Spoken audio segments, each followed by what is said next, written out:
They say Dean Martin died on Christmas Day 1995. The history books will tell you his heart finally stopped in his Beverly Hills residence, surrounded by the quietness he had grown to desire. The obituaries cataloged his films, his music, his humor, and his legendary composure. They mentioned emphysema and advanced age, but his friends knew the truth. They knew the man who died in 1995 was merely a shell, a specter inhabiting a body that had forgotten how to live. The real Dean Martin, the man who laughed, the man who loved, the man who illuminated every room he entered, actually died 8 years earlier on a snowy mountainside in California. He died on March 21, 1987, the day a telephone call brought him to his knees and tore the soul from his chest. Because on that day, the King of Cool didn't lose his fame, he didn't lose his wealth, and he didn't lose his voice. He lost his son. And when he lost his son, he lost the only reason he had to keep playing the game. This is the heartbreaking untold story of the night the music stopped forever. This is the story of a father's silent scream that echoed for 8 long years until he finally found peace in the grave. To understand the magnitude of the tragedy that destroyed Dean Martin, you first have to understand the bond he shared with his son, Dean Paul Martin, known to the world and his family simply as Dino Jr. In the constellation of the Martin family, Dino was the brightest star. He was everything Dean was and everything Dean wanted to be: handsome, talented, athletic, and possessed of that same effortless charm that made his father a legend. Dino was the golden boy. He was a tennis pro who played at Wimbledon. He was an actor who starred in movies like Players and TV shows like Misfits of Science. He was a musician in the rock band Dino, Desi, and Billy. But more than all of that, he was a pilot. And not just any pilot. He was a captain in the California Air National Guard, flying F-4 Phantom jets. To Dean, who spent his life pretending to be drunk on stage while secretly being a dedicated family man, Dino was his validation. He was the proof that Dean had done something right in this crazy world. They were more than father and son. They were best friends. They played golf together. They cracked jokes together. They understood each other in a way that didn't require words. Dean, a man who famously kept everyone at arm's length, who built a wall of cool around himself that no one could penetrate, lowered the drawbridge for Dino. Dino was the only one who truly saw the man behind the tuxedo. Dean would look at his son and see his own immortality. He saw a better version of himself. He saw a future where the Martin name would continue to shine, not because of showbiz tricks, but because of genuine merit. Dino was the anchor that kept Dean's feet on the ground. When the pressures of fame, the demands of Frank Sinatra, or the hollowness of Hollywood got too much, Dean would look at his son, this strapping, brave, beautiful young man serving his country, and he would feel a swelling of pride that no applause could ever match. He called him captain. He bragged about him to anyone who would listen. "That's my boy," he would say, pointing to a picture of Dino in his flight suit. "He flies jets. I just sing songs." It was a humble brag, but it was the truest thing Dean ever said. He revered his son, and that reverence, that deep, unspoken connection, was what made the events of March 1987 not just a tragedy, but a spiritual execution. March 21, 1987 started like any other Saturday in Los Angeles. But in the San Bernardino Mountains, a beast was waking up. A freak snowstorm was swirling around the peaks of Mount San Gorgonio, the highest point in Southern California. The weather was treacherous. Thick clouds, blinding snow, and winds that howled like banshees. Captain Dean Paul Martin and his weapons system officer, Captain Ramon Ortiz, were scheduled for a routine training mission. They were flying an F-4C Phantom, a beast of a machine capable of breaking the sound barrier. But on this day, nature was the superior force. They took off from March Air Force Base in the afternoon. The mission was simple: a departure procedure that would take them up through the cloud layers and out toward the desert. Dean Martin was at home in Beverly Hills. He was likely watching television, perhaps a golf tournament or an old western, nursing a soft drink, completely unaware that 60 miles away, his world was about to end. At 1:52 p.m., Dino's jet requested a left turn from air traffic control to avoid the towering, ominous clouds that were blocking their path. The controller approved the turn. But in the confusion of the storm, amidst the swirling whiteout conditions that erased the horizon and turned the world into a featureless void, something went terribly wrong. The jet, traveling at over 400 nm, didn't turn away from the mountain. it turned directly into it. The terrain of San Gorgonio is unforgiving. It is a wall of granite and ice that rises over 11,000 feet into the air. In the blinding snow, Dino wouldn't have seen the mountain until it was far too late. There would have been no time to scream, no time to be afraid. One moment they were flying, the next there was only darkness. The jet impacted the sheer granite face of the mountain at high velocity. The impact was cataclysmic. The explosion would have been muffled by the heavy snow, a silent fireball quickly extinguished by the blizzard. Back in Beverly Hills, the phone hadn't rung yet. The sun might have even been peeking through the clouds over Dean's pool. He was safe. He was calm. He didn't feel the disturbance in the air. He didn't know that his golden boy had just been erased from the sky. But the silence was coming. The radar blip had vanished from the screens at March Air Force Base. The controllers called out, "Phantom 6, come in! Phantom 6, do you read?" Static. Just static. And in that static lay a nightmare that would consume Dean Martin for the rest of his life. The news didn't come immediately. It started as a worry, a delayed return, a missing blip. But when the phone finally rang at Dean's house, the voice on the other end wasn't Dino. It was an official from the Air National Guard. "Mr. Martin, your son's plane is missing." Those words are the most terrifying sentence a parent can hear. Missing. It implies hope, but it carries the weight of doom. For the next 3 days, Dean Martin entered a personal hell that no Dante could describe. The storm on the mountain was so severe that search and rescue teams couldn't get near the crash site.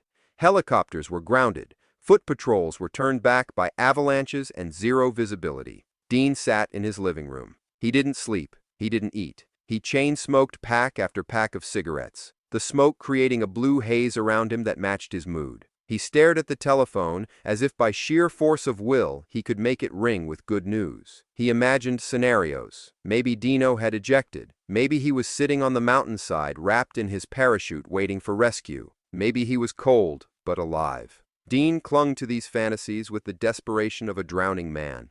Friends came by. Frank Sinatra, Sammy Davis Jr., Jerry Lewis called.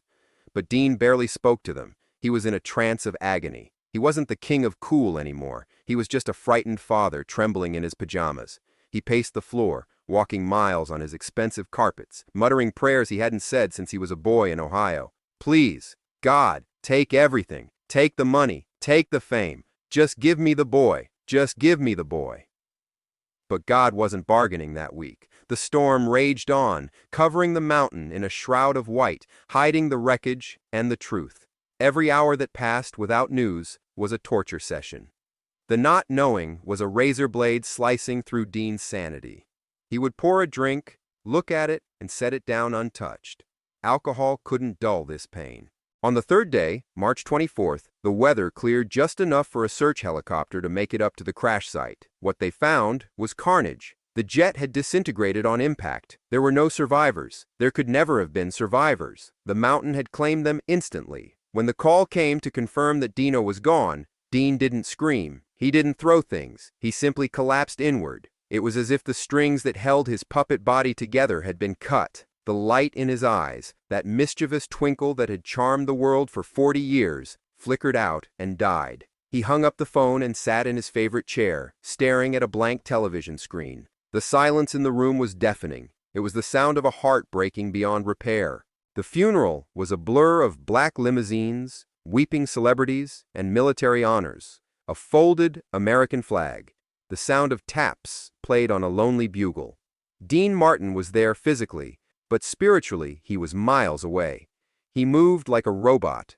He wore his dark glasses not to look cool, but to hide eyes that were swollen and dead. People tried to comfort him. He died a hero, they said. He didn't suffer, they said. Dean nodded politely, but he didn't hear them. All he could hear was the silence where his son's laugh used to be. At the graveside, Dean looked older than his years. The vitality that had defined him was gone, replaced by a gray, hollow fragility. He touched the casket, a gentle, lingering touch, as if he were tucking Dino in for the night one last time. Witnesses say he whispered something, but no one knows for sure what it was. Maybe it was, "I love you." Maybe it was, "Wait for me." After the funeral, Dean retreated into his fortress on Mountain Drive. He shut the gates, he stopped returning calls, he stopped going out to dinner. The world wanted Dean Martin back, but Dean Martin didn't want the world. He felt betrayed by life. He had played by the rules. He had worked hard, provided for his family, entertained millions. And this was his reward? To bury his child? It made no sense. It was a cruel joke. And for the first time in his life, Dean didn't find the joke funny. He began to shed the trappings of his stardom. He didn't care about the records. He didn't care about the ratings. He sat in his room watching old westerns on a loop. Why westerns? Because in westerns, the good guys won. In westerns, death had a reason. In westerns, the world was simple. The complex, painful reality of 1987 was too much to bear. He became a ghost in his own life, drifting from room to room, carrying the heavy, invisible burden of grief that pressed down on his shoulders like the granite of San Gorgonio.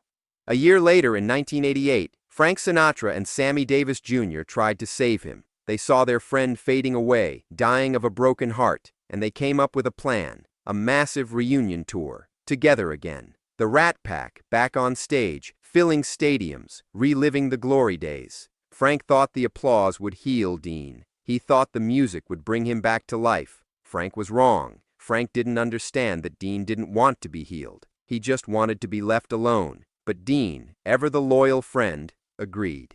He didn't want to let Frank and Sammy down.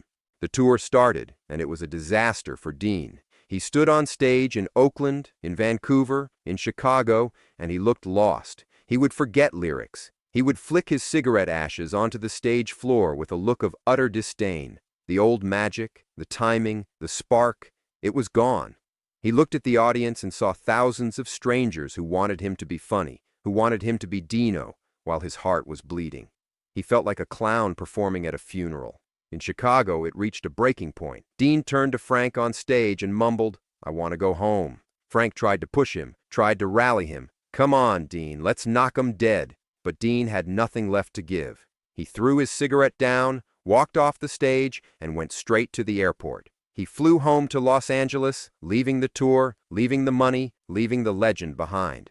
He checked into a hospital for kidney problems, but everyone knew the truth. It was a soul problem. He was done. He had tried to be Dean Martin one last time for his friends, but the mask wouldn't stick anymore. It slid off his face, revealing the grieving father underneath. That night in Chicago was the last time the real Rat Pack ever existed. Dean had walked away not out of arrogance, but out of exhaustion. He had realized that no amount of applause could fill the hole in his life.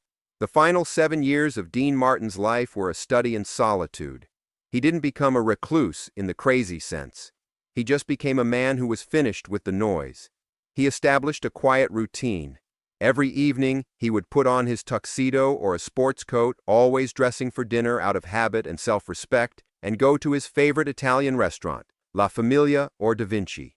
He would sit at the same table. The staff knew not to disturb him. They would bring him his pasta fagioli, his bread, his glass of wine, and often, Dean would have them set a place setting for the empty chair opposite him. Some said he was waiting for Frank. Others whispered he was waiting for a woman. But those who knew him understood. That empty chair was for Dino. He was having dinner with his son. He would sit there for hours, eating slowly, sipping his wine, staring into the middle distance, lost in a conversation that only he could hear.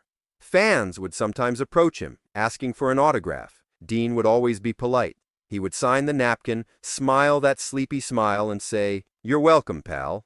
But the eyes were vacant. They were the eyes of a man who was just waiting for the check so he could go home.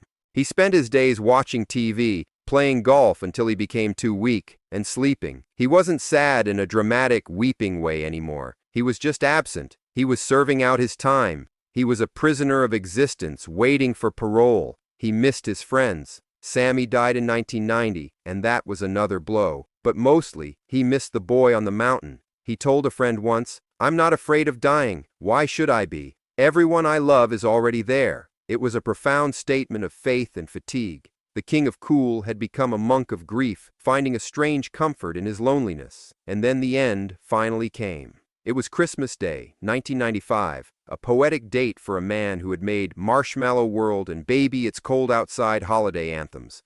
Dean Martin lay in his bed. His breathing was shallow. The emphysema caused by a lifetime of cigarettes had claimed his lungs, but it was the grief that had claimed his will to breathe. He was 78 years old. As the world outside celebrated, opening presents and singing carols, Dean Martin closed his eyes. There was no struggle, no panic, just a gentle exhaling, a final release of the burden he had carried for 8 years. The silence he had sought for so long finally embraced him completely. When the news broke, the lights on the Las Vegas Strip were dimmed in his honor. The world mourned the loss of an icon. Frank Sinatra, devastated and frail, wept for his brother. But for those who really loved Dean, there was a sense of relief. They knew that he wasn't suffering anymore. They knew that somewhere in the great beyond, the pilot had landed and the father was waiting at the gate. The tragic irony of Dean Martin's life is that he spent 40 years trying to make us laugh, but his story ended in tears. Yet in that tragedy, there is a beautiful lesson. It teaches us that fame is nothing. Money is dust, and awards are just metal.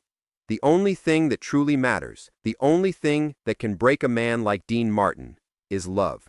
He loved his son so much that he couldn't survive without him, and that, in its own heartbreaking way, is the most noble legacy of all. So the next time you hear, "That's amore," don't just hear the jokes and the Italian charm. Listen to the voice, listen to the warmth, and remember the man who died of a broken heart on a snowy mountain, and the father who spent his last years staring at an empty chair, waiting for his boy to come home. Rest in peace, Dino. You finally got your wings. Disclaimer: this is a fictionalized dramatization inspired by real events and public figures. All dialogue and specific events are created for commentary and educational purposes. This work is not intended as defamation, but examines themes of grief, loss, and the enduring power of parental love. Names, characters, and incidents have been used in a fictional context.